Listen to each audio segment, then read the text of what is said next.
ये सब कुछ आपकी वजह से हुआ है। मैं आपसे नफरत करती हूँ। आपकी वजह से हमारी जिंदगी बर्बाद हो गई है। अगर आप हमें पत्नी ही नहीं समझते तो हमसे शादी क्यों की? आपकी वजह से आपकी माँ की डांट और थप्पड़ हमें खाने पड़ रहे हैं।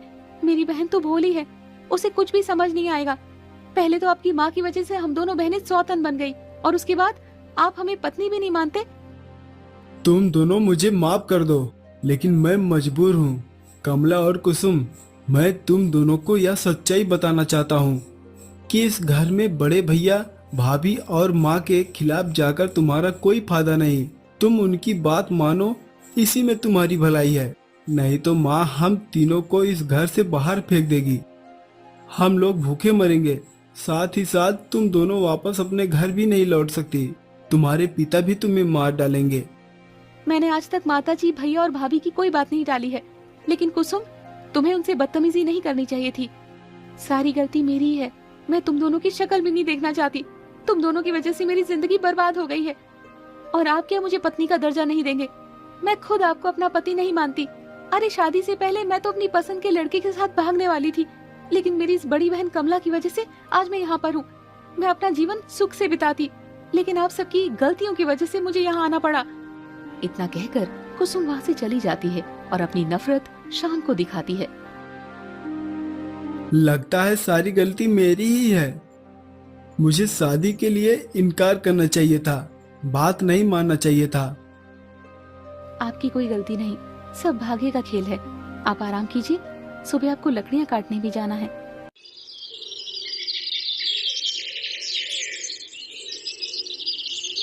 सुबह होती है। कमला, मैं जंगल जा रहा हूँ। लौटते हुए शाम हो जाएगी। उम्मीद करता हूँ कि आज घर में कोई क्लेश नहीं हो। आप चिंता मत कीजिए।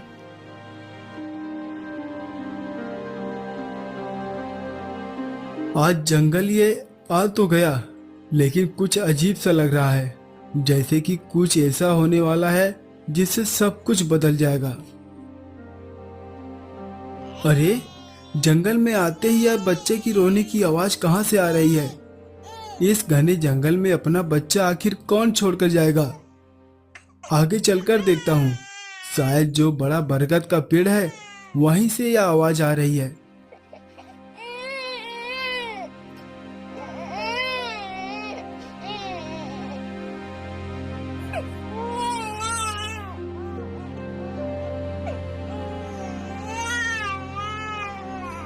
अरे, ये क्या? एक छोटी सी बच्ची इस मैले कपड़े में। इसको यहाँ पर किसने रखा? आओ बेटी, मैं तुम्हें गोद में उठाता हूँ। चुप हो जाओ। क्या कोई आस पास है? इस बच्ची के माता पिता आस पास है क्या? किसी को मेरी आवाज आ रही है? एक काम करता हूँ, गांव की तरफ चलता हूँ। हो सकता है किसी गांव वाले की बच्ची हो। शाम बच्ची को गोद में लेकर गांव की तरफ जाता है और हर घर में जाकर पूछता है, लेकिन सब उस बच्ची को पहचानने से इनकार कर देते हैं।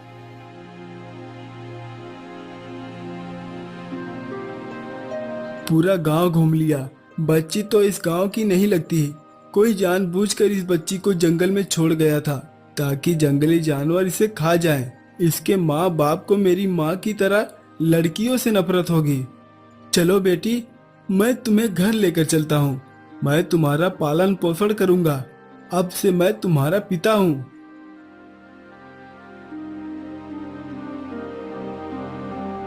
खुशी खुशी शाम घर पहुंचता है। देखो बेटी, हम घर आ गए हैं। ये किसका बच्चा उठा लाए हो? माँ, तुम यकीन नहीं करोगे, आज तो चमत्कार हो गया। मुझे जंगल में यह बच्ची मिली। मुझे लगा किसी गांव वालों की होगी। मैंने घर घर जाकर उसके माता पिता को ढूंढा, पर सबने इसे पहचानने से इनकार कर दिया। इसीलिए मैं इसे अपने घर ले आया। मेरी भी तो कोई संतान नहीं है। मैंने अपने आप से और इस बच्ची से वादा किया है, इसका पालन पोषण मैं ही करूंगा। आज से मैं ही इसका पिता हूँ। पिता? और वो भी इस बच्ची का? तेरा दिमाग तो नहीं खराब हो गया? इस घर में मुझे कोई लड़की नहीं चाहिए। अगर तुझे लड़का मिलता है तो एक बार उसे पालने का मैं सोच भी लेती। माताजी, हमारे घर तो लक्ष्मी आई है, इसे भगवान की तरफ से तोहफा समझिए। आपको वैसे भी तो घर में बच्चा चाहिए था, तो देखिए भगवान ने हमें दे दिया है। ये सुनते ही शकुंतला कमला को थप्पड़ मारती है, पर श्याम हाथ पकड़ लेता है। बस माँ, बहुत हुआ। मैंने तुम्हारा अत्याचार बहुत सह लिया और देख भी लिया। तेरी इतनी हिम्मत कि तू मेरा हाथ पकड़े? निकल जा मेरे घर से। यहाँ रहने के लिए कुछ बचा भी क्या है? कमला, कुसुम, अगर तुम भी मेरे साथ चलना चाहती हो तो चलो। अगर तुम्हें यहीं रहना है तो यहीं रहो। जहाँ आप जाएंगे मैं भी आपके साथ चलूंगी। इस बुढ़िया के साथ रहने से अच्छा है मैं भी दोनों के साथ चली जाऊं, ताकि आराम से भाग सकूं। तुम क्या सोच रही हो कुसुम? मैं भी आप दोनों के साथ जाऊंगी। कमला, कुसुम और श्याम घर से निकल जाते हैं।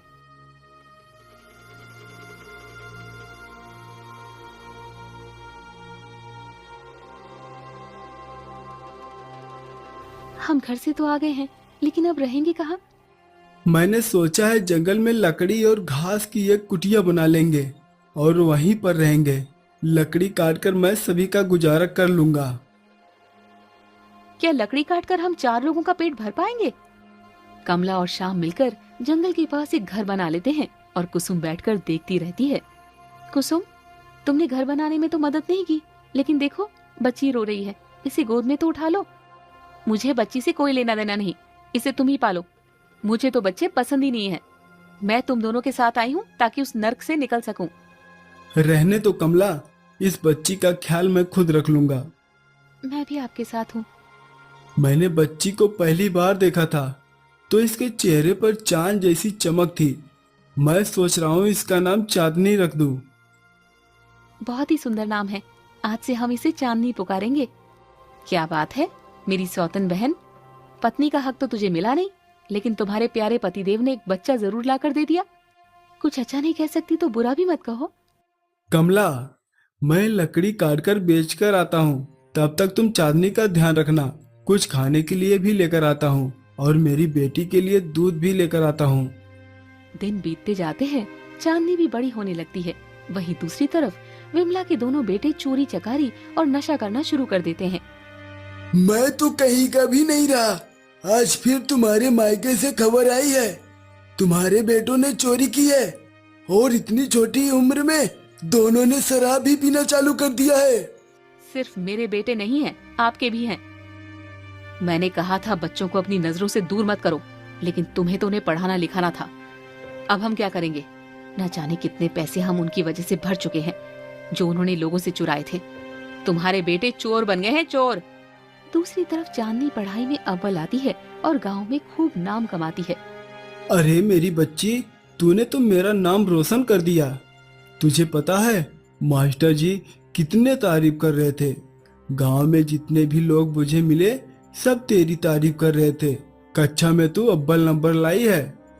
आपके प्यार का नतीजा है पिताजी। अगर आप मुझे नहीं पढ़ाते तो नंबर कैसे ला सकती थी? गांव की कोई भी लड़की पढ़ने नहीं जाती सिवाय मेरे। हाँ हाँ, जैसे इसने बहुत तीर मारा है। हाँ पिताजी, छोटी माँ हमेशा मुझे फटकारती क्यों रहती है? तुम इसकी बातों पर ध्यान मत दो। देखो तुम्हारी माँ आ रही है। क्या बातें हो रही है? चांदनी की बातें शकुंतला तक पहुंचती है और उसे पछतावा होने लगता है।